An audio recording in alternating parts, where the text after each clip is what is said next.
اعوذ باللہ من الشیطان الرجیم۔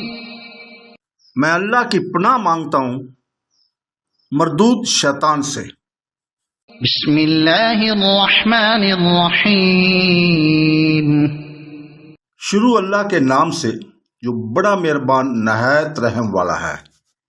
ولا يحزنك الذين يسارعون في الكفر إنهم لن يضروا الله شيئا يريد الله ألا يجعل لهم حظا في الآخرة ولهم عذاب عظيم إن الذين اشتروا الكفر بالإيمان لن يضروا الله شيئا ولهم عذاب أليم ولا يحسبن الذين كفروا أنما نملي لهم خير لأنفسهم إنما نملي لهم ليزدادوا إثما وَلَهُمْ عَذَابٌ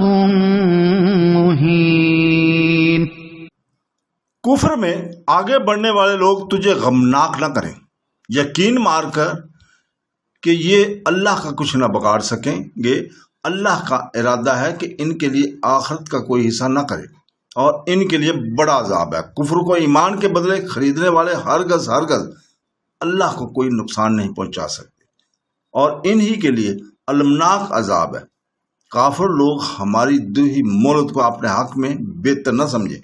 یہ مہلت تو صرف اس لیے ہے کہ وہ گناہوں میں اور بڑھ جائیں اور انہی کے لیے ذلیل کرنے والے عذاب ہے۔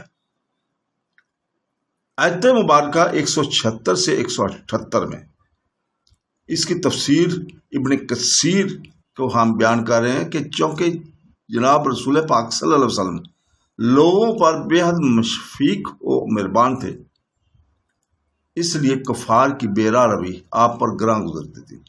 وہ جوں کفر کی جانب بڑھتے رہتے تھے، حضور کا دل غمزدہ ہوتا تھا، اس لیے جانب باری آپ کو اس سے روکتا ہے اور فرماتا ہے حکمت الہیہ اس کے متقضی ہے۔ ان کا کفر آپ کو یا اللہ تعالیٰ کو کوئی نقصان نہیں پہنچائے گا۔ یہ لوگ اپنا آخری حصہ برباد کر رہے ہیں اور اپنے لیے بہت بڑے عذابوں کو تیار کر رہے ہیں۔ ان کی مخالفت سے اللہ تعالیٰ آپ کو محفوظ رکھے گا۔ آپ ان پر غم نہ کریں۔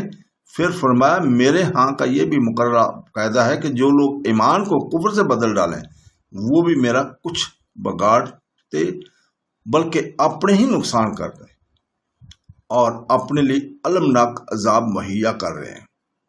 پھر اللہ تعالیٰ کافروں کا اللہ کی مہلت دینے پر اتارنا بیان فرماتے ہیں، جیسا کہ ایک اور جگہ اللہ تعالیٰ ارشاد فرماتا ہے کہ کیا کفار کا یہ گمان ہے کہ ان کی مال و اولاد کی زیادتی ہمارے طرف سے ان کی خرید کی دلیل ہے، بلکہ وہ بے شعور ہے۔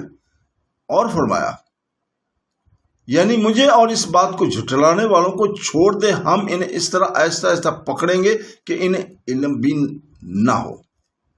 صدق اللہ العظیم۔